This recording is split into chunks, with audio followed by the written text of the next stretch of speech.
가장 강교하니라. 뱀이 여자에게 물어 이르되 하나님이 참으로 너희에게 동산 모든 나무의 열매를 먹지 말라 하시더냐.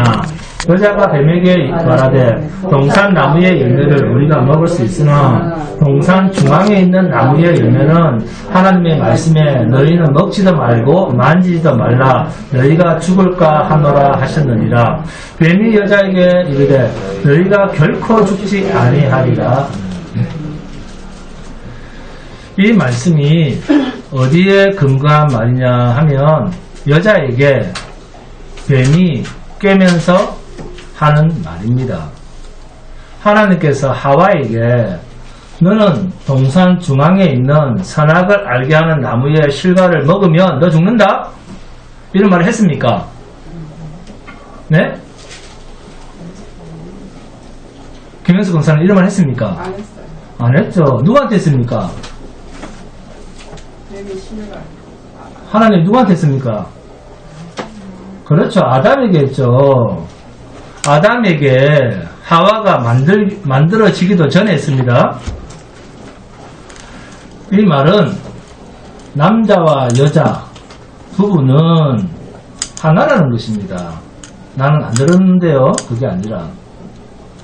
그러니까 저 집을 보면 저 집 여자를 보면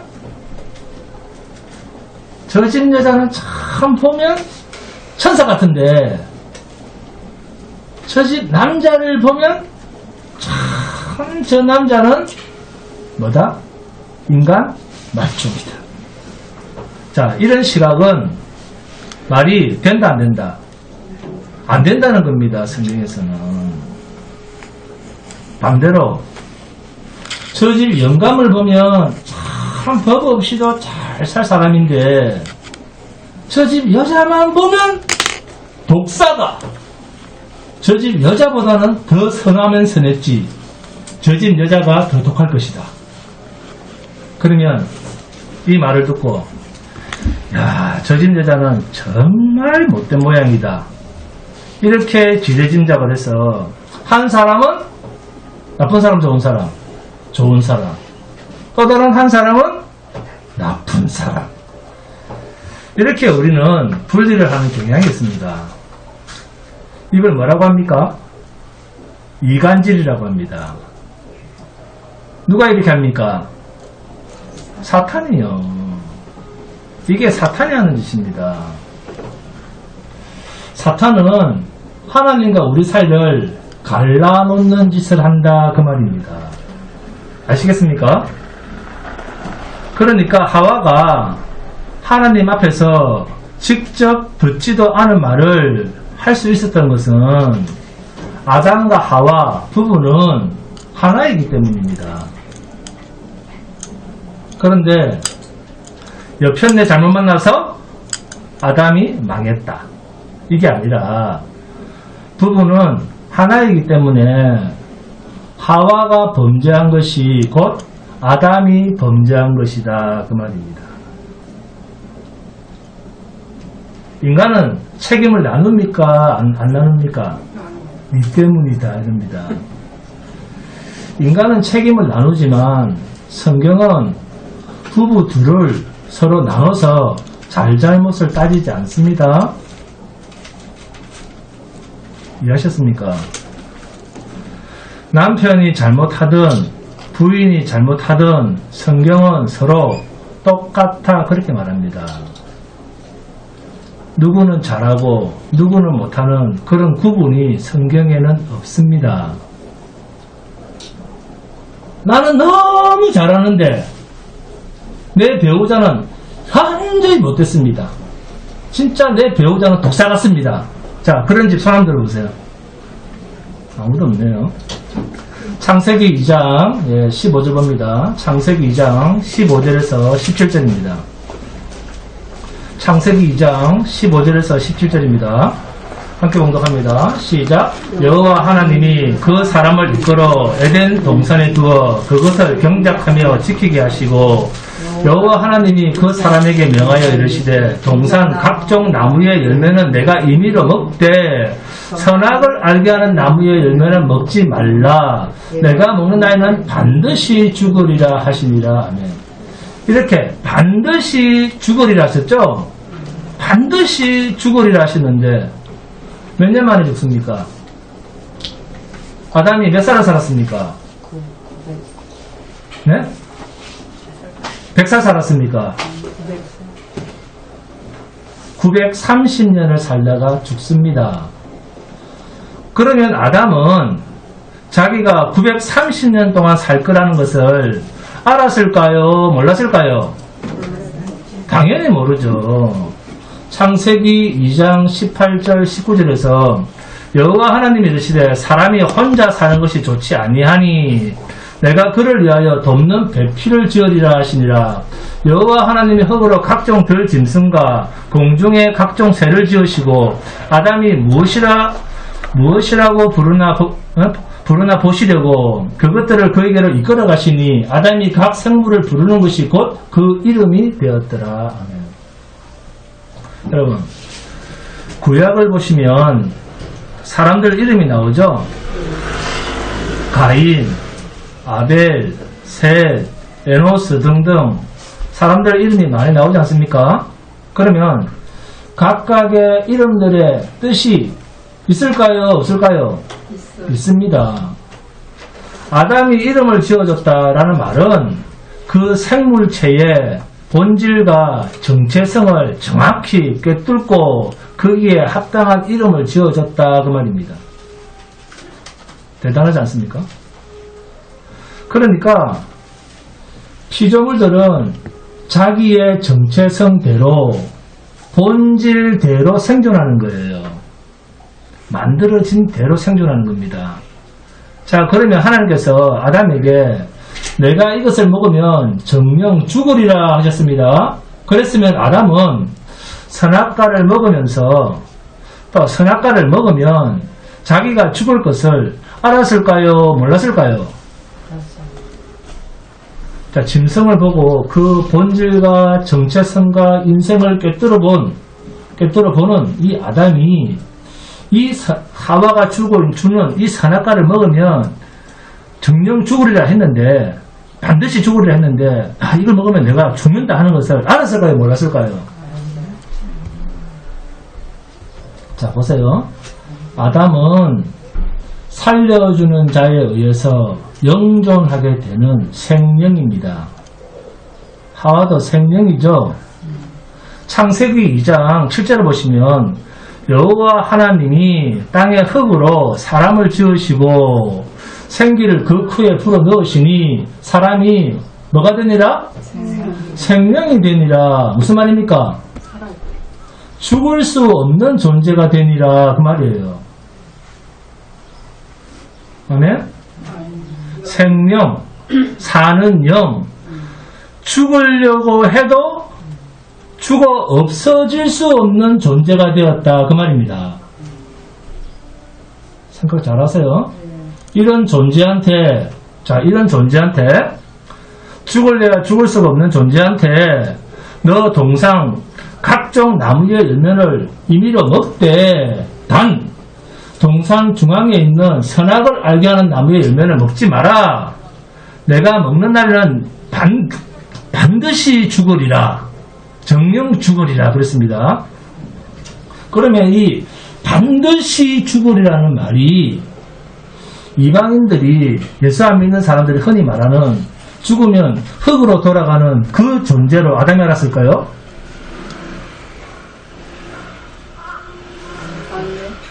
그럼 뭡니까? 영원히 살고 영원히 산다는 거죠. 반드시 죽으리라 했는데 열매 따먹으면 영원히 죽는 그러니까 뭐가 죽는데요? 영이 하늘나라를 같이 못 산다는 거죠. 자, 바울 사도는 이 사실을 알고 우리에게 복음을 전한 겁니다.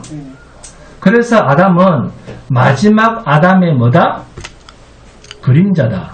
그러니까 아담이 자기와 한 몸이 된 아내가 마귀에게 죽을 짓을 당한 것은 결국 누가 당한 일입니까? 그렇죠. 아담이 당한 일입니다. 나중에 이걸 누가 당합니까? 그렇죠. 예수 그리스도께서 스스로 마귀에게 죽임을 당하지 않습니까? 성경이 말하는 반드시 죽으리라 라는 말은 죽어 없어지는 오늘날 믿지 않는 이방인들이 생각하는 그런 죽음이 아닙니다. 가인이라고 하는 이름의 뜻이 뭡니까? 네? 내가 여호와로 말미암아 등남하였다, 얻다, 획득하다, 소유하다 라는 의미를 가진 히브리어 카나에서 유래된 이름과 지명이 가인이라는 이름입니다. 창세기 4장 1절에 나옵니다. 아담이 그의 아내 하와와 동침하며 하와가 임신하여 가인을 낳고 이르되 내가 여호와로 말미암아 등남하였다 하니라. 네? 누가 이 말을 하고 있습니까? 하와가 이 말을 하고 있죠. 하와가 임신하여 가인을 낳고 말하죠. 내가 여호와로 말미암아 등남하였다 하니라. 네?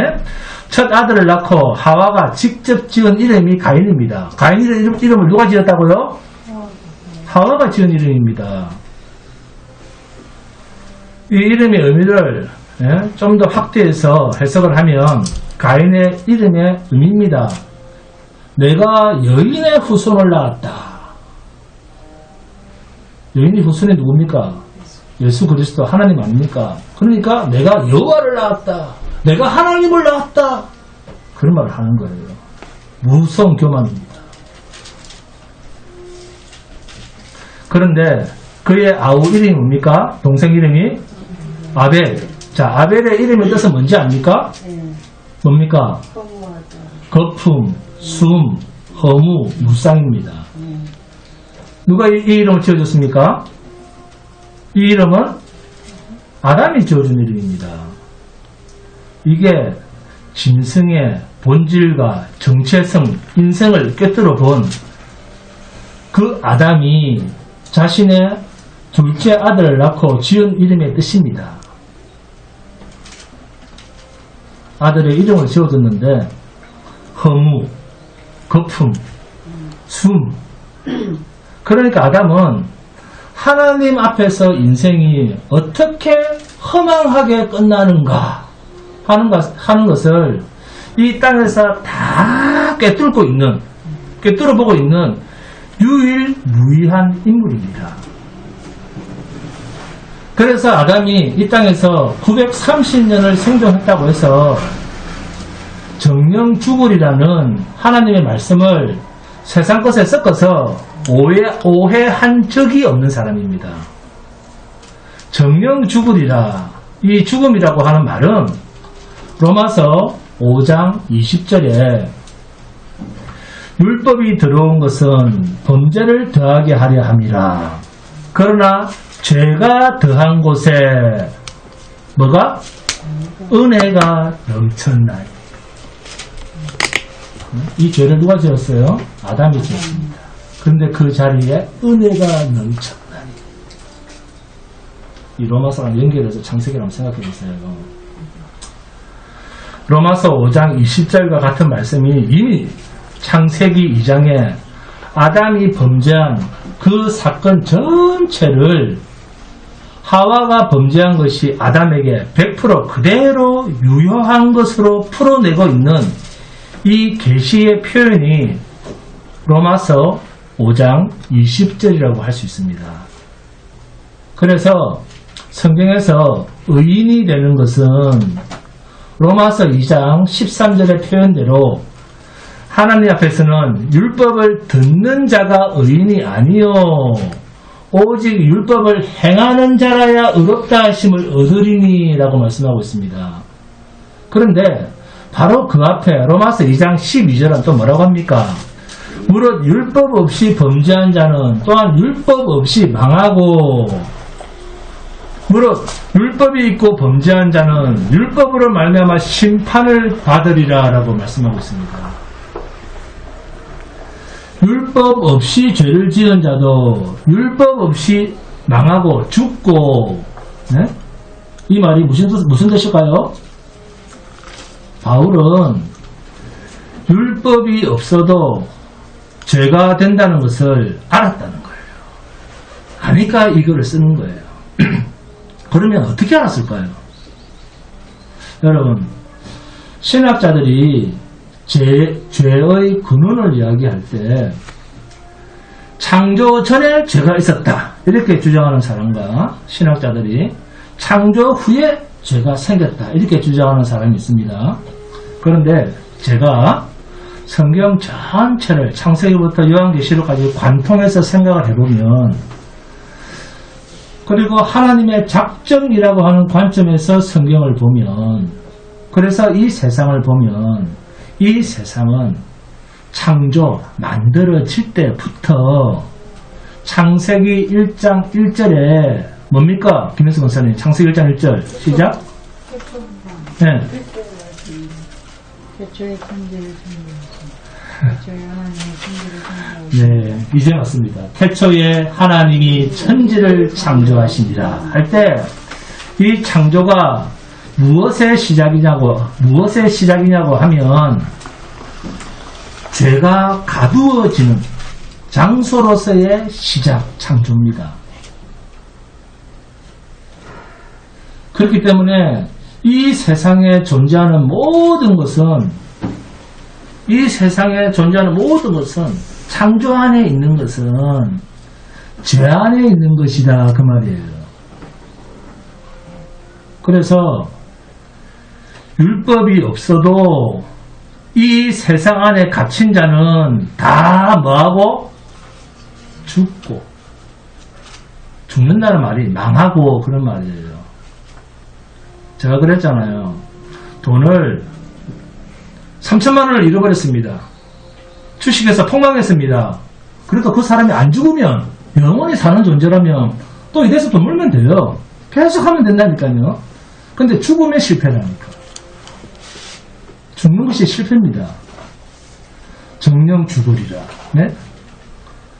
율법이 없어도 그들은 다 그래서 죽음으로 가는 거예요. 왜? 저 안에 갇힌 존재니까. 율법이 없어도 다 망하고. 그런데 그 죽음은 하나님이 말씀하신 반드시 죽으리라는 그 죽음과는 전혀 다른 것입니다. 자, 창세기 1장 20절에서 22절 봅니다. 창세기를 하니까 되게 막 진지해졌어요, 표정이. 창세기 1장 20절에서 22절. 자, 함께 공부합니다. 시작.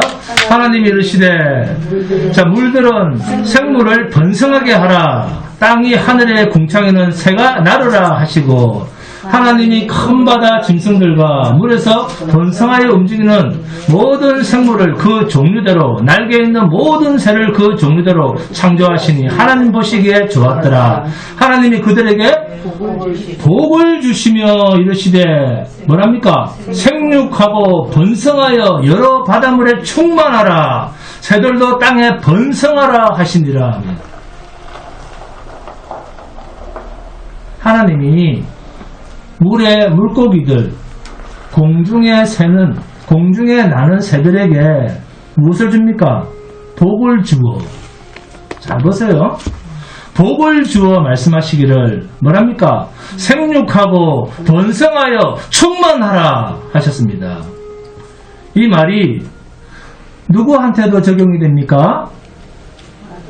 그렇죠. 자, 창세기 1장 27절, 28절입니다. 함께 공부합니다. 창세기 1장 27절, 28절입니다. 시작. 하나님이 자기 형상, 곧 하나님의 형상대로 사람을 창조하시되 남자와 여자를 창조하시고 하나님이 그들에게 무엇을 주시며? 복을 주시며. 똑같죠? 하나님이 그들에게 이르시되 또 뭐라고 합니까? 생육하고 번성하여 땅에 충만하라. 같습니까? 다릅니까? 똑같죠?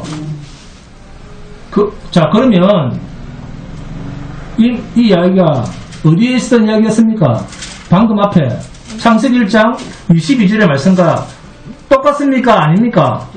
똑같습니다. 사람이 무슨 대단한 존재인 것처럼 말하는데 물고기한테도 공중의 새들에게도 하나님은 똑같이 말씀하셨습니다. 뿐만 아니라 넷째 날입니다. 창세기 1장 14절 봅니다. 창세기 1장 14절에서 18절입니다. 함께 봉독합니다. 창세기 1장 14절에서 18절 시작. 하나님이 이르시되 하늘의 궁창에 광명체들이 있어 낮과 밤을 나뉘게 하고 그것들로 징조와 계절과 날과 해를 이루게 하라. 또 광명체들이 하늘의 궁창에 있어 땅을 비출하시니 그대로 되니라. 하나님이 두 큰 광명체를 만드사 큰 광명체로 낮을 주관하게 하시고 작은 광명체로 밤을 주관하게 하시며 또 별들을 만드시고 하나님이 그것들을 하늘의 궁창에 두어 땅을 비추게 하시며 낮과 밤을 뭐하게 하시고 주관하게 하시고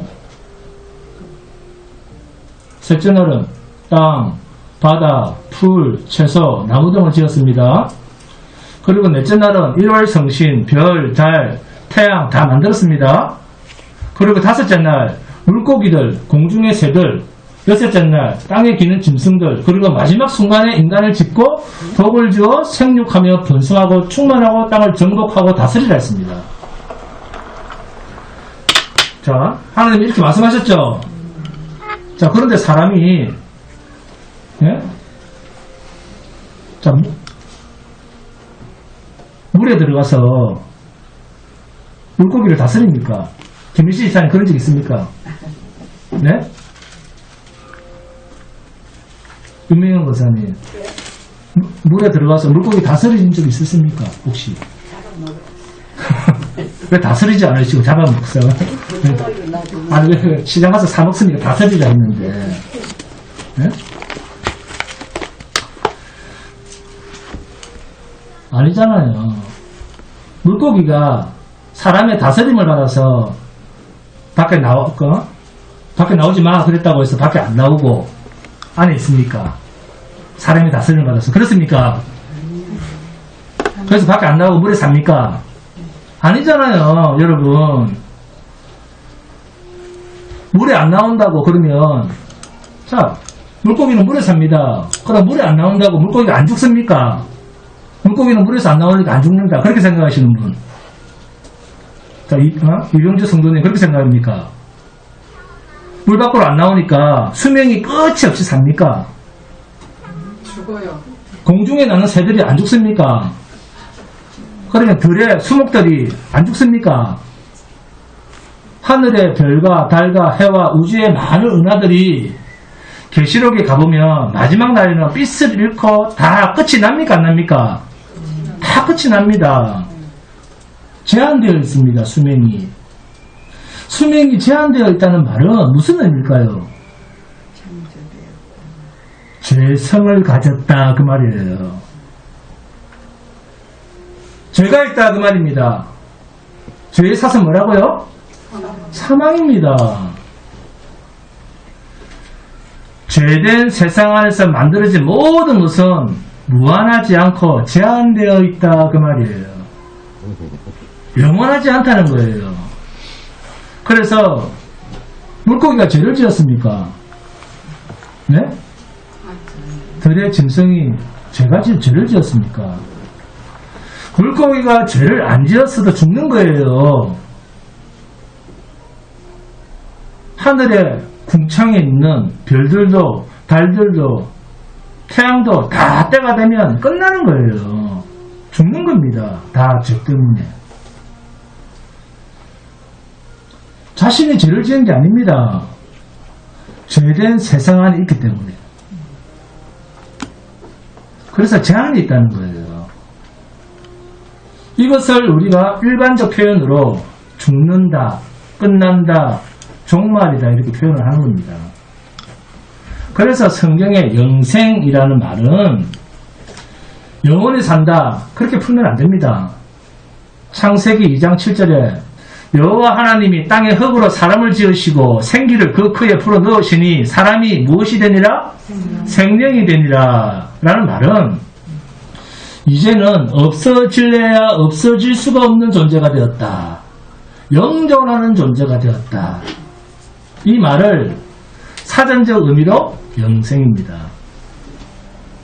그러니까 믿음 밖에 있는 가인도 영생합니까? 안 합니까? 영생합니다. 예수 안 믿는 사람 영생합니까? 안 합니까? 합니다. 영생합니다. 네. 가룟 유다도 영생합니까? 안 합니까? 합니다. 영생합니다. 마귀는 영생합니까? 안 합니까? 영생합니다. 그런데 어디서?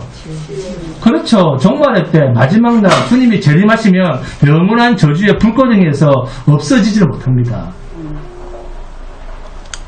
이게 죽는다는 말이에요.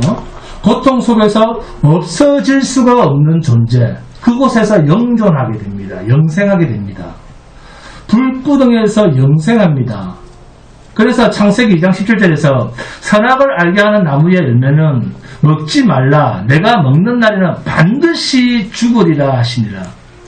반드시 죽으리라. 이 말은 아담이기 때문에 1차적으로 마지막 아담, 예수 그리스도에게 적용시켜야 할 표현으로 이해를 하셔야 됩니다. 정령 죽으리라. 누가 정령 죽습니까? 예수님이 대신 정령 죽지 않습니까? 그래서 2차적으로는 실제 흙으로 지음받은 아담이 죽음의 노임으로써 하나님의 공의의 법에 의해서 심판을 받는다. 즉 영벌에 처해진다는 이야기이지 죽어 없어진다 이런 이야기가 아닙니다. 그러니까 창세기 1장 1절부터 창세기 2장 3절까지에 있는 하나님과 함께 동행한 존재로서의 사랑과는 다릅니다. 당연히 다르죠. 창세기 1장 1절부터 창세기 2장 3절에 있는 하나님과 함께 동행한 그 존재로서의 사랑과는 다르다는 거예요. 여러분, 이해가 안 되면 그래서 자꾸 자기 거로 만들라고 했죠. 제 말 안 들으면 지금까지 여러분 교회 다니는 것처럼 30년 헛다니는 거예요. 제가 왜 이런 말을 자꾸 하냐 그러면 여러분이 무의식 중에 하는 말들을 제가 지나가다가 툭툭 들어보면 아직까지도 한참 멀었습니다. 제 말을 귀담아 듣고 진짜 그렇게 하는 사람을 내가 거의 못 보고 있어요, 지금. 물고기가 지금 죄 때문에 영원한 불구덩이에 있습니까? 지구에서 사라진 그 공룡들이 지금 불구덩이에서 존재하고 있습니까? 자, 아프리카의 죽은 사자들이 짐승을 많이 잡아먹었다고 해서 음부에 영원한 불구덩이에서 지금 기다리고 있습니까? 아니잖아요. 창세기 1장 1절부터 2장 3절까지를 창세기 1장으로 보시면 됩니다. 숫자에 넘어가면 안 됩니다. 성경을 읽을 때는. 원래 성경은 숫자라고 하는 게 없었어요. 여러분이 본문을 끊을 줄 알아야 됩니다. 그래서 2장 3절까지를 창세기 1장으로 보면 하나님께서 이 세상을 창조하신 목적은 죄를 가두시기 위해였구나. 죄를 가두시기 위해서였구나 하는 것을 큰 한 덩어리로 묶을 수 있습니다. 그리고 그 창조의 주체가 하나님의 안식입니다. 왜 창조하셨지? 하나님의 안식 때문입니다. 죄가 없는 하나님의 안식을 위한 창조 사건입니다. 그러니까 창조라고 하는 말은 인간 편에서는 창조죠. 우리 인간 편에서는 창조잖아요. 그게 인간 편에서는 창조인데 하나님 편에서는 뭡니까? 감옥이죠. 감옥. 하나님 편에서는 나와 다른 것들을 모아놔버렸으니까. 이 세상은 죄를 가둔 감옥이라니까요. 그래서 저 사람 왜 저러지? 그런 생각할 필요가 있다 없다. 다 똑같아 그 말이에요. 다 똑같아. 하나님 보시기에는. 그래서 창조는 하나님의 세계에서 분리시키신 것입니다. 창세기의 창조는 영원성을 갖고 있지 않습니다.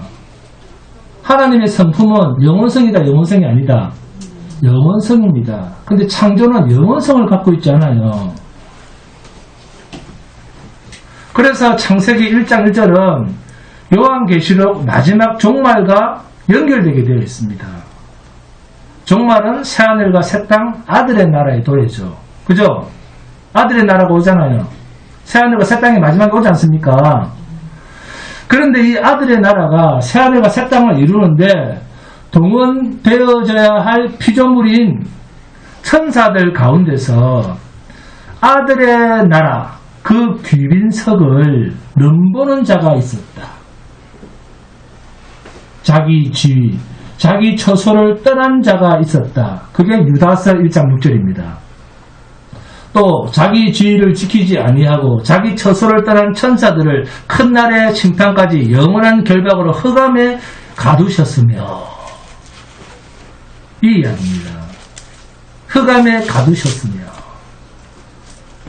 그러니까 요한계시록을 창세기와 연결시키면 창조는 하나님의 완벽한 계획, 죄와 하나님의 안식을 서로 구분짓는, 분리시키는 하나님의 작정의 완성으로 보이게 되어 있습니다. 그래서 천년이 하루 같다는 이야기를 할 수밖에 없죠. 시간 속에 있는 우리는 천년 그러면 깁니까 짧습니까? 한없이 긴데 80년만 살아도 뭐랍니까? 아이고 이제 살 만큼 살았다. 네? 하나님은 천년이 하루 같은데 우리는 80년 가지고도, 우리 편에서는 한없이 길게 봐야 할 것 같은 그 하나님의 세계를 하나님은 계시가 완성되었을 때 창세기와 요한계시록을 서로 연결해서 우리의 눈을 열어서 보게 하시면 아주 간단 명료하게 보이는 것이 죄와 하나님의 안식을 보게 해주시는 창조 사건입니다.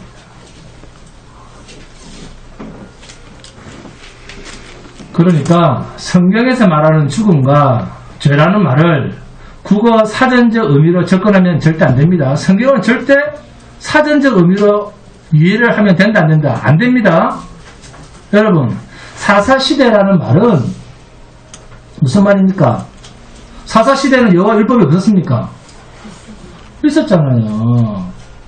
그 여호와의 율법이 있어도 유명무실한 때가 있었다 그 말이에요.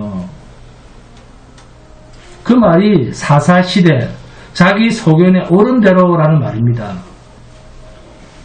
그러니까 여러분들이 하나님의 공의를 이야기할 때는 항상 세상에는 죄가 있다는 것을 전제로 말씀하셔야 됩니다.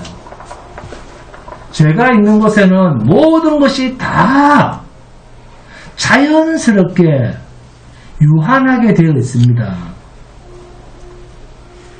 그래서 신학적 의미로 원죄가 있고 자범죄가 있고 그러면서 아담만 죄를 안 지었으며, 그러면서 창세기 3장 1절에 이전의 의미를 못 읽어내면 성경을 300독 500독을 해도 계시는 안 보이는 거예요. 창세기 1장 1절에서 이미 죄가 있다는 것이 이해가 안 되는 거예요. 이걸 지가 해야 되는 거예요. 끝까지 지가 또 율법을 지키겠다는 거예요. 바리새인들이 그렇게 욕을 얻어먹는 것을 보면서도 지도 하겠다는 거예요. 왜? 그렇게 우리처럼 이렇게 보면 마귀가 죄의 근원이 되니까. 사탄이 죄의 근원인 자기를 감쪽같이 감추는 거죠. 네? 자, 여러분, 거짓말은 어떤 경우에 합니까? 아무도 없는데 자기 혼자 막 거짓말을 합니까? 네? 자, 그런 사람 있습니까? 아무도 없는데 내 혼자 막 거짓말을 하고 있다. 그런 사람 뭐라고 합니까? 정신 좀 이상한가 보다. 이렇게 그러지 않습니까? 응? 정신 나갔다 그러죠. 네? 자, 그러면 거짓말은 어떤 분위기에서 나옵니까? 자기를 감추려고. 강자 앞에서 두려움을 느낄 때 나오는 것이 거짓말입니다. 네? 어렸을 때는 자기 엄마한테, 자기 아버지한테 거짓말하죠. 네? 자기보다 강하니까. 그래서 사탄을, 마귀를 뭐라 부른다? 거짓의 아버지, 아비라 부르는 거예요. 내가 있기 전에 먼저 있었던 사람, 먼저 있었던 존재. 그래서 거짓의 아비라 부르는 거예요. 네? 그래서 마귀를 거짓의 아비라고 할 때 누구 앞에서 거짓말을 했다는 겁니까? 하나님 앞에서 거짓말을 했다. 전능하신 하나님 앞에서 자기를 속였다 그 말입니다. 그러니까 세상 임금이 누굽니까? 세상 임금이 누구죠? 사탄이죠. 마귀죠. 그러니까 세상 임금이 세상에서 가장 강한 자잖아요. 임금이니까, 왕이니까. 세상에서 가장 강한 사탄 마귀 귀신이 거짓의 아비 사탄 마귀 귀신입니다. 그러면 그 사탄 마귀 귀신이 자기보다 더 강한 자가 있다는 사실을 아는 자가 우리를 어떻게 할까요? 만약 하나님이 없었다면, 사탄 마귀 귀신보다 더 강한 자가 없었다면 사탄이 우리를 속일 필요가 있을까요? 없을까요?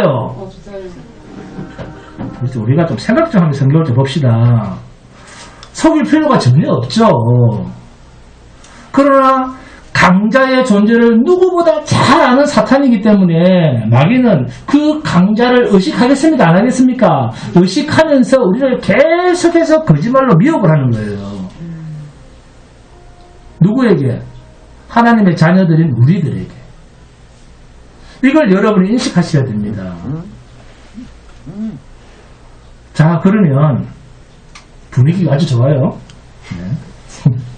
자, 그러면 우리가 두렵고 떨리는 마음으로 하나님을 섬긴다 그런 말 하잖아요. 자, 그런 말을 할 때 진짜로 하나님이 두렵고 떨려서, 하나님이 무서워서 두렵고 떨린다 하면서 우리가 거짓말을 하는 겁니까? 아닙니다.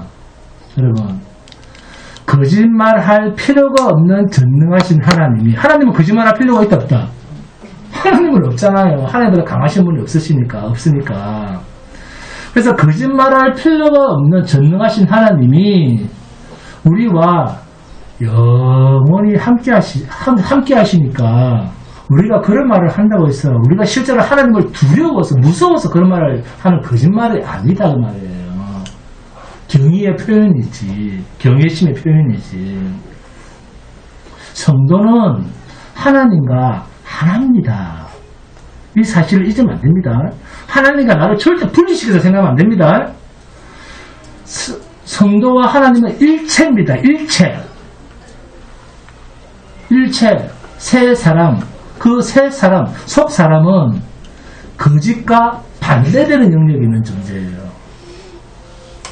성도는 거짓말을 하려고 해도 할 수가 없는 존재입니다. 로마서 6장 18절입니다. 죄로부터 해방되어 의에게 종이 되었느니라. 아멘? 로마서 6장 18절입니다. 죄로부터 해방되어 의에게 종이 되었느니라. 죄를 지으려야 지을 수 없는 의의 종이 되었답니다. 왜? 어떻게 해서? 네? 전능자가 우리의 주인이시기 때문에. 할렐루야. 전능한 하나님이 우리를 지키고 계시기 때문에. 아멘? 하나님은 우리 홀로 그냥 내버려 두지 않습니다. 어디 가든지, 전주로 가든지, 서울로 가든지, 홀로 내버려 두질 않아요. 성도는요, 자기 혼자 고아처럼 있는 자가 아닙니다. 영원한 강자가 보호하고 계시는 존재를 성도라고 합니다. 그래서 오히려 더 자기의 연약함을, 자기의 악함을 하나님 앞에 신도는, 신자는 막 내놓는다니까요. 하나님 앞에 자랑을 하는 게 아니라 나의 악함을 자꾸 내놓는다니까요. 일평생 그걸 느끼면서. 그러나 세상은 어떻게 합니까? 하나님의 보호 아래에 있지 않은 세상은, 즉 마귀에 속한 자는 거짓의 압이 세상에서 가장 강한 자 앞, 그 사탄 앞에 서 있기 때문에 거짓말을 안 시켜도 자연스럽게 거짓말을 합니다. 그 사람들은. 왜? 그 강한 자가 두렵기 때문에. 이 사실을 히브리서 기자는 히브리서 2장 15절에서 또 죽기를 무서워함으로, 히브리서 2장 15절에 나오잖아요. 또 죽기를 무서워함으로 한평생 매여 종로로 타는 모든 자들을, 그러니까 하나님께서 은혜를 주시지 않은 모든 자는 죽기를 무서워하여, 그러나 성도는 칼빈이 말했습니다. 죽기를 소원하는 자다. 그러나 세상에 속한 자는 죽기를 무서워하여 세상 임금 사탄에게 죽도록 종노릇하는 존재라고 그들의 성격을 성경이 정리하고 있습니다. 이러한 자, 죽기를 무서워하는 우리를 위하여 사탄의 손아귀에서 우리를 건져내시기 위해서 하나님의 독생자 아들 예수 그리스도께서 그 거짓의 아비에게 우리 대신 죽임을 당해주신 거예요. 그리고 거기서 우리를 건져내신 겁니다. 이게 구원이라고 하는 스토리입니다. 그래 놓고 이분이 하나님 앞에서 우리의 변호자가 되신 거예요. 하나님이 우리를 보실 땐 우리를 직접 대면하시지 않고 반드시 우리 앞에 변호사를 세우십니다. 변호자를. 그래서 변호사가 없는 사람은 전부 영원한 불구덩입니다.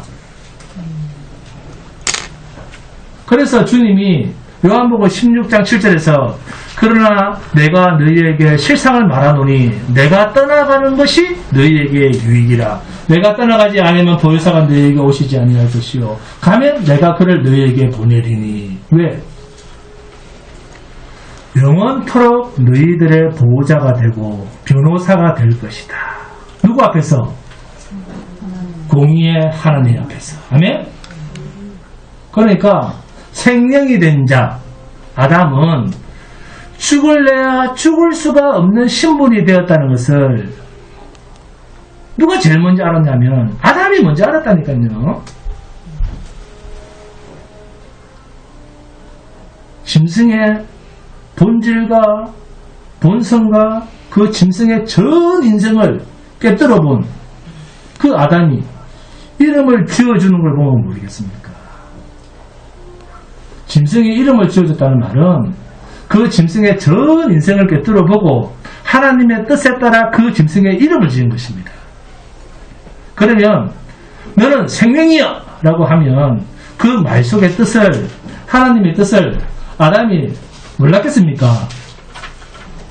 그러니까 아담의 아내 하와가 뱀, 마귀의 깸에 빠져서 하나님이 정령 죽으리라, 반드시 죽으리라 하셨다고 이제 나는 죽어서 없어지는구나, 끝! 그렇게 하나님의 말씀을 받지 않았다는 말이에요. 그래서 성경은 창세기 처음부터 복음으로 시작하고 있잖아요. 가죽옷을 지어주지 않습니까? 하나님은 이 세상을 만들기도 전에 이미 영원한 아들의 나라를 만들기로 작정하셨습니다. 그걸 작정하시고 만든 게 이 창조 사건이에요. 그러면 나라를 만들기로 하셨으면 왕만 있습니까? 예수만 있습니까? 그 백성을 에베소서 1장 4절에서 6절입니다. 곧 창세전에 그리스도 안에서 우리를 택하사 우리로 사랑 안에서 그 앞에 거룩하고 흠이 없게 하시려고 그 기쁘신 뜻대로 우리를 예정하사 예수 그리스도를 말미암아 자기의 아들들이 되게 하셨으니 이는 그가 사랑하시는 자 안에서 우리에게 거저 주시는 바 그 은혜의 영광을 찬송하게 하려는 것이라. 창세전에 택하시고 그의 은혜의 영광을 찬송하게 하려는 것이라. 아멘. 그러니까 하나님은 처음부터 공의의 하나님이셨고 하나님은 알파와 오메가, 처음과 끝, 마음먹으신 것이 우리들의 눈에는 안 보일 뿐이지 하나님 안에서는 이미 완성된 것이기 때문에 하나님의 나라가 먼저 있기 때문에 그 나라에는 뭐가 있다? 백성이 있는 거예요. 백성이 정해져 있다는 거예요. 하나님 나라가 있기 때문에 이것을 성경에서는 사랑할 자 귀한 그릇이라는 말로 표현하고 있습니다. 그러니까 하나님의 공의 곧 율법, 그러면 율법은 심판만 있겠다 아니면 하나님의 사랑도 있겠다? 어느 쪽입니까? 율법에는 하나님의 사랑도 있습니다. 그래서 바울 사도가 바울이 예수님을 따라다녔던 제자입니까? 아닙니까? 아닙니다. 바울은. 그런데도 바울 사도의 편지에는 이 율법의 양날을 다 이야기하고 있습니다. 그래서 하나님께서 사랑할 자, 새하늘과 새 땅, 하나님의 아들의 나라의 백성이 될 자에게는 율법이 무슨 역할을 했다? 하나님 나라의 백성이 될 자에게는 그 율법이 무슨 역할을 했습니까? 이게 약간 연결이 잘 안 되는구나. 초등교사 역할을 한다. 네? 몽학 선생 역할을 한다. 하나님의 백성이 될 자에게는 그리스도께로 인도해가는 전도자 역할을 한다. 라고 바울은 당당하게 말하고 있습니다. 그래서 우리가 전도할 때 쑥 따라오는 사람은 네? 하나님께서 만세전에 택하신 백성이다. 그 사람을 찾는 게 전도입니다. 하나님이 사랑하시기로 작정된 자는 율법의 그 무거운 짐을 자기가 지지 않고 어디로 갖고 간다? 예수님의 십자가 앞으로 가지고 가게 하는 율법이 몽학 선생 역할을 하는 거예요. 하나님이 사랑하시기로 작정된 자에게는 율법이 초등교사 역할을 하게 되어 있습니다. 그런데 이미 미워하기로 작정되고 영원한 불구덩이에서 영생할 자로 구분되어진 자에게는 율법은 하나님의 마지막 심판대에서 너는 아니야 라는 심판을 받게 되는 기준으로 사용되어진다는 사실입니다. 그러니까 여러분 이 시간에도 여러분 우리는 하나님의 백성이기 때문에 거룩하게 살아야 됩니다. 이런 말을 해대는 사람은 그리스도의 영이 없는 사람입니다. 인간에게 자꾸 하라 하지 말아로 갖고 가는 사람은 나는 하나님 바깥에 있는 사람입니다. 나는 하나님과 관계없는 사람입니다. 라고 커밍아웃 하는 것밖에 안 됩니다. 왜요? 율법으로는 의롭게 될 자가 있다 없다? 없다. 이게 율법이 가지고 있는 정체성이라니까요. 사람이 율법을 행해서 하나님이 거룩에 가까이 오라고 하나님께서 우리에게 주신 율법이 아니라니까요. 그러니까 구약이나 신약이나 율법은 하나님의 사랑을 받기로 작정된 자에게는 자신에게 있는 모든 죄덩어리를 예수님에게 다 갖다 맡기게 되어 있습니다. 주님 나는 이거는 못합니다. 주님 해주셔야죠. 내가 죄덩어리인데 내가 어떻게 합니까? 하면서 다 맡기는 거예요. 그래서 구약의 이스라엘 백성들이 정말로 하나님 앞에서 하나님이 정하신 의로운 희생제물을 갖다 바칠 때는 흠 없고 죄 없는 하나님 독생자 아들이 내 죄값을 대신해서 죽으실 것을 아는 그 믿음으로 정결한 제물을 준비해서 거기에 자기의 죄를 안수해서 희생의 제물을 드린 것입니다. 그러니까 보세요. 인간에게 죄를 묻고 있는 것이 아니라 그 이전에 벌써 창세기 1장에서 죄의 성격 때문에 영원 전부터 영생할 수 없는 존재들이 이미 하나님의 피조물 1호의 성신 해와 달과 별들도 요한계시록에 와보니까 다 끝나는 운명을 가지고 있었다. 다 끝이 있을 운명을 가지고 생겨난 것이 창조의 엿새날 동안 지음받은 것들입니다. 그 첫째부터 여섯째 동안 만들어진 것들은 다 없어지는 거예요. 그렇다면 이것은 어떤 성격을 가지고 있는 것이다? 이미 죄의 성격을 함유하고 있는 것이다. 이것입니다. 창세기 4장 25절 26절입니다. 함께 공부합니다. 창세기 4장 25절 26절입니다. 창세기 4장 25절 26절입니다.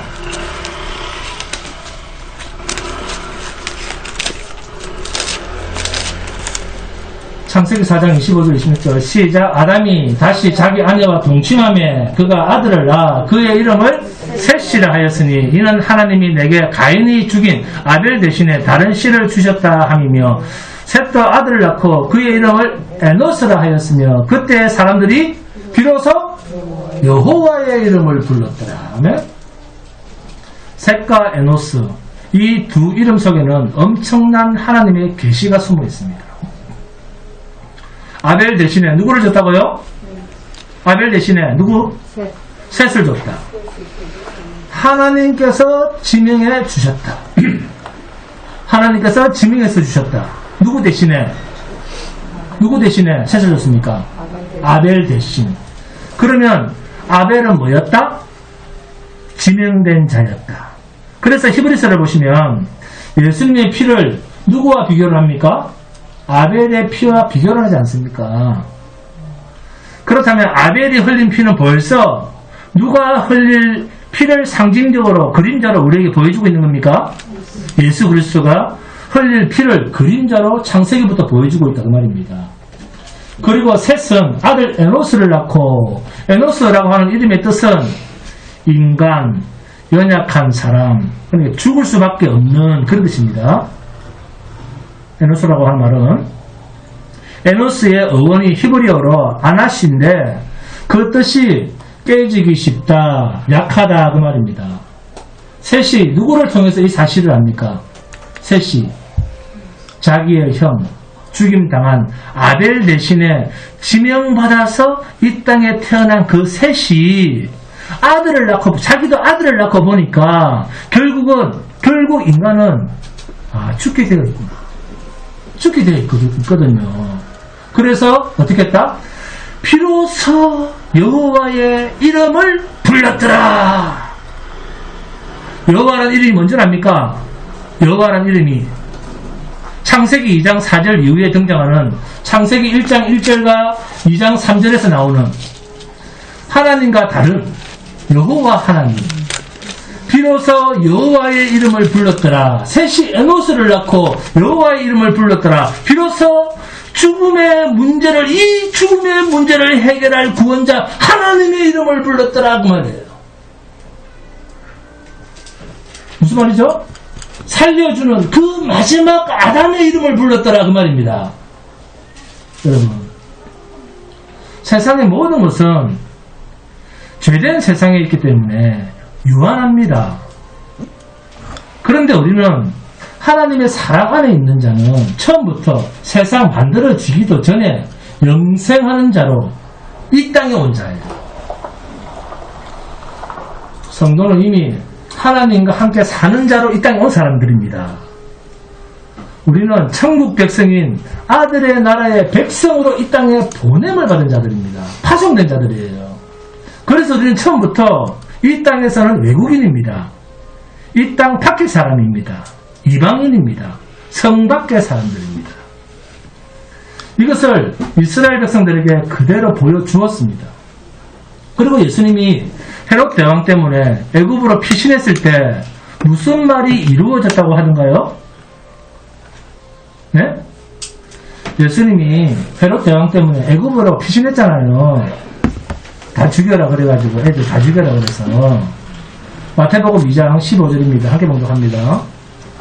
갑자기 또 기억이 좀 가물가물하시는가 봐요. 네. 마태복음 2장 15절입니다.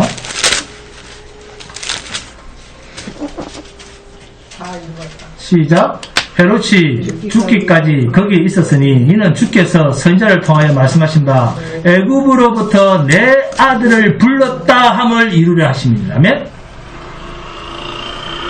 하나님은 처음부터 육적 이스라엘에 관심이 있었던 것이 아니라 천국 백성의 그림자로 사용하기는 하지만 이 세상을 만들기도 전에 처음부터 사랑할 자와 미워할 자로 딱 분리해서 이 세상에 보내신 것입니다. 그래서 하나님의 사랑을 받는 자는 그 육적 이스라엘 안에서 항상 나그네처럼 유리방황해야 되고 낮은 자의 길을 걸어야 되고 고난의 삶을 살아야 되고 죽임을 당하는 삶을 거쳐갈 수밖에 없는 신분으로 구분이 되어 있습니다. 그래서 유다가 바벨론에 완전히 함락되고 포로가 되었을 때 선지자를 통해서 하나님이 하신 말씀이 뭡니까? 고토에 남아있는 자가 내 백성이 아니고, 그러니까 안 끌려가고 안 붙잡혀가고, 네? 그 이스라엘에 남아있는 자, 적국의 포로로 잡혀가지 않고 이스라엘에 남아있는 자가 내 백성이 아니고, 우리는 어떻게 생각합니까? 끌려간 사람이 전부 다 하나님의 백성이 아니구나 이렇게 생각하는데, 하나님은 그렇게 말하지 않고 오히려 남아있는 자가, 네?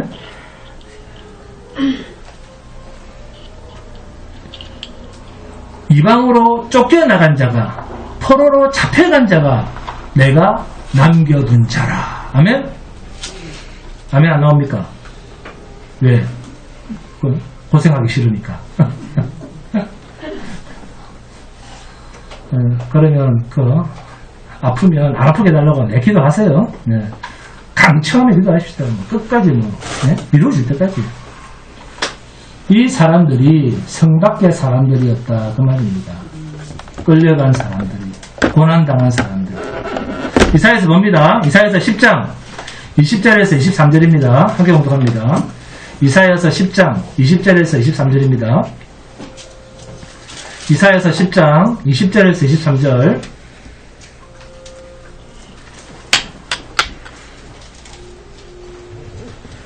김현수 권사님, 강청하며 들어줄 때까지 기도하세요 했는데 그렇게 하니까 또 기도 응답이 있던가요? 안 들어도 네? 그럼 한 100억 달라고 강청하면 해보시죠. 안 들어도 기도 응답된다고 했어요. 이사야서 10장 20절에서 23절입니다. 함께 공독합니다. 시작. 그날에 이스라엘의 남은 자와 야곱 족속의 피난한 자들이 다시는 자기들 친자를 의지하지 아니하고 이스라엘의 거룩하신 이 여호와를 진실하게 의지하리니 남은 자 곧 야곱의 남은 자가 능하신 하나님께로 돌아올 것이라. 이스라엘이여 내 백성이 바다의 모래 같을지라도 남은 자만 돌아오리니 넘치는 공의로 파멸이 작정되었습니다. 이미 작정된 파멸을 주 만군의 여호와께서 온 세계 중에 끝까지 행하시리라. 이 종말의 때까지. 결국 이 이야기가 누구에게서 성취가 됩니까? 예루살렘 성 밖에서 피 흘려 죽으신 예수 그리스도 아닙니까? 이 예수를 상징하는 이야기 아닙니까? 예루살렘 성 밖에서 죽지 않습니까? 예수님이 처음부터 끝까지 이 세상은 하나님의 사랑을 받는 자가 고난을 당하고 죽임을 당하고 병들고 고통당하고 죽임을 당하는 맏아들 되시는 예수 그리스도와 똑같은 길을 구약에서도 그렇고 지금도 예수님이 대신 죽으시고 성취하신 이후에도 똑같은 패턴으로 성도는 이 세상에 존재합니다. 그러나 고통을 이상하게 생각하시면 안 됩니다. 어떻게 목사가 아파? 그 미신입니다. 왜 그런 생각을 가지고 옵니까? 어떻게 장로가 아프지? 그 본사가 왜 아픈데? 빌립보서 1장 27절 3절입니다. 함께 공독합니다. 빌립보서 1장 27절에서 30절입니다.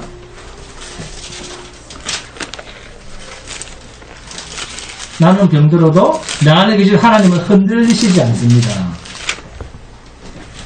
빌립보서 1장 27절에서 30절입니다. 내 안에 하나님이 강건하시면 내가 병들더라도 나도 강건한 겁니다.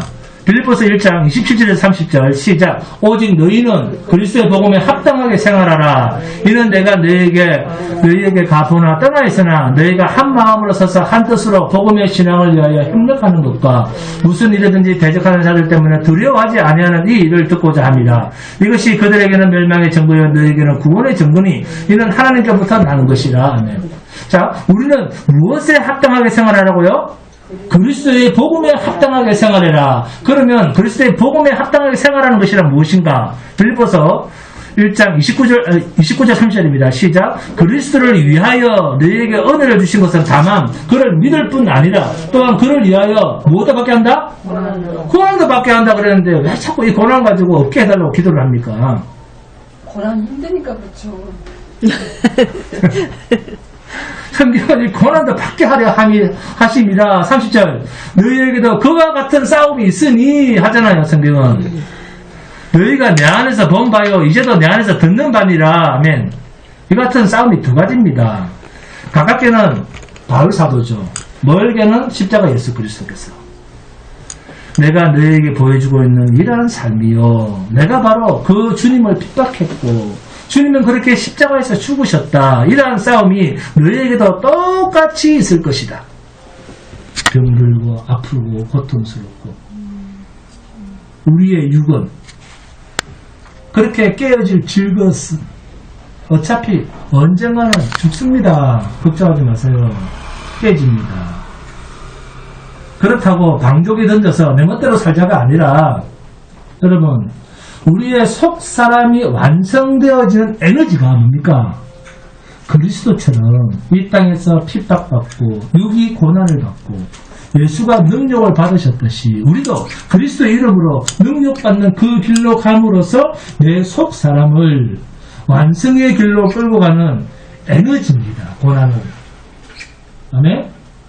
또 아멘 안 하죠?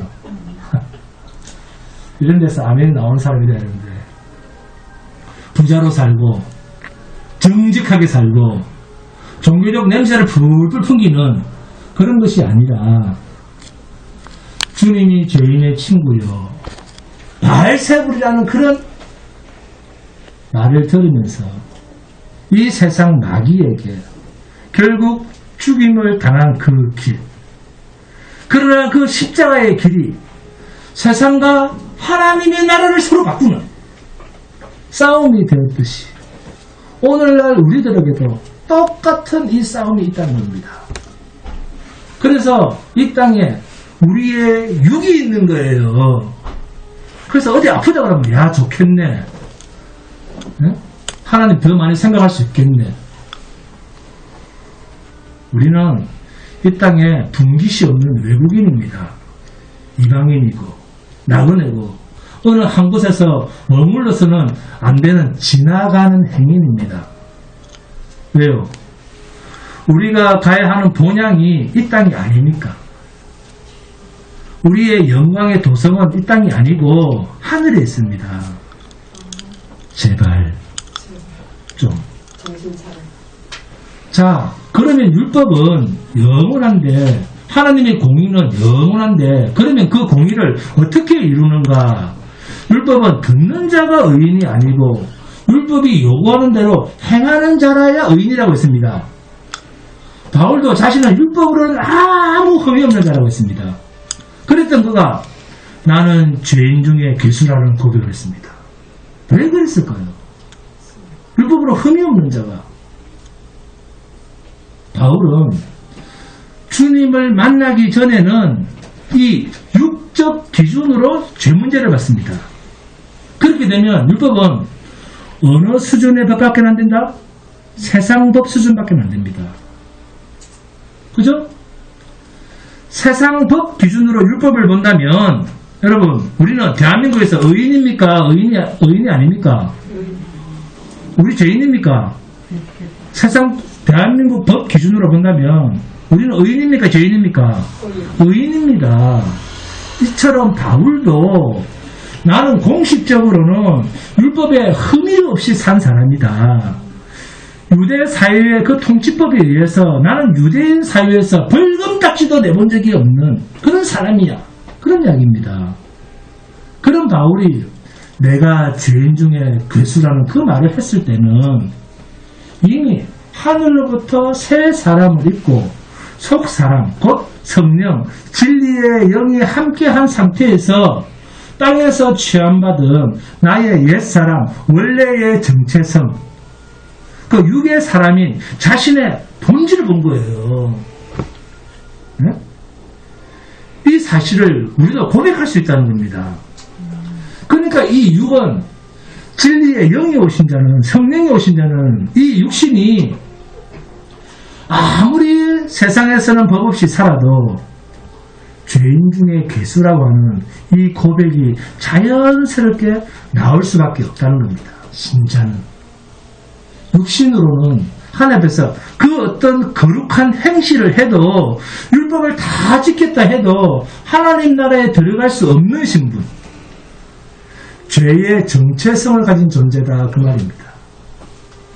그래서 처음부터 하나님은 새하늘과 새 땅, 하늘나라의 백성이 될 자와 심판받을, 불로 심판받을 이 세상이 만들어내놓은 존재와 성도는 서로 같은 존재다, 다른 존재다. 완전히 다른 존재입니다. 예수를 믿는 사람, 없는 사람은 완전히 다른 존재예요. 부모라 할지라도. 그렇기 때문에 이스라엘 백성이 일평생 뼈 빠지게 율법을 지키려고 애를 쓰고 어렸을 때부터 성경을 달달 외우고 그 무거운 율법을 육으로 안간힘을 다해서 지켜내고 있는 대단한 그들을 향해서 그 30대에 양정의 형제처럼 그 30대 이 젊은 예수님이 제사장, 율법교사, 서기관, 바리새인들, 오늘날로 표현하면 목사 중에도 원로 목사급인 머리가 허연 그분들을 향해서 뭐라고 합니까? 이 해치는 무덤들아, 독사의 자식들아, 너희 아비는 마귀야. 그 30대 젊은 그 청년이 원로 목사한테 그런 말을 합니다. 자, 목사님이 저보다 예수님이 성질이 더럽습니까? 예? 제가 더 순합니까? 제가 훨씬 순합니다. 저 정말 착한 사람이에요. 저는 그런 말 안 하잖아요. 밖에 나가서 제가 그런 말을 돌아다니는 거 들어볼 수 있습니까? 이 예수님의 분노를 여러분 잘 이해하셔야 됩니다. 예수님께서 이들에게는 자신의 정체성을 볼 수 있는 속 사람이 없다 하는 것을 아시고 정신 차려라. 너희가 아무리 그래도 너희 아비는 마귀야. 꾸짖으신 것입니다. 또 그게 땅에서 지음받은 이 인생은 땅에서 지음받은 인생, 마귀에 속한 자는 하나님의 나라와는 전혀 상관이 없는 존재구나 하는 말이 죄인 중에 괴수다라는 말이 의미해요. 아멘. 육신의 행위로는 하나님 나라의 의를 이룰 수 있는 도구가 되지 못한다는 거예요. 그렇기 때문에 신자는 상대방의 거룩한 종교적 냄새에 주눅들 필요가 있다 없다? 없습니다. 저 권사님은 기도하는 권사님이 그런 소리 하는 게 아닙니다. 어디서 그런 걸 이상한 것만 배워가지고. 그렇기 때문에 신자는 상대방의 거룩한 종교적 냄새에 전혀 주눅들 필요가 없어요. 공의란 말이 율법입니다. 그래서 율법을 딱 들이댔을 때 항복이 되는 사람은 처음부터 하나님의 은혜가 있는 사람이라니까요. 주여, 저는 죄인입니다. 제가 당신을 죽였습니다. 이제부터 제 남은 인생은 주님을 위해서 살겠습니다. 이렇게 항복이 되는 사람은 자신의 육이 진리의 빛 앞에서 완전히 고발당했다는 것을 전제로 한 항복, 해결하니까요. 하나님이 주신 이 회개의 은혜로 하나님께서 내게 주신 인생의 분량에 제발 울지 마시고 불평하지 마시고 오히려 자신의 정체성을 깨닫고 범사에 감사하는 복된 성도가 되시기를 주님으로 축원드립니다. 건강 찬송합니다.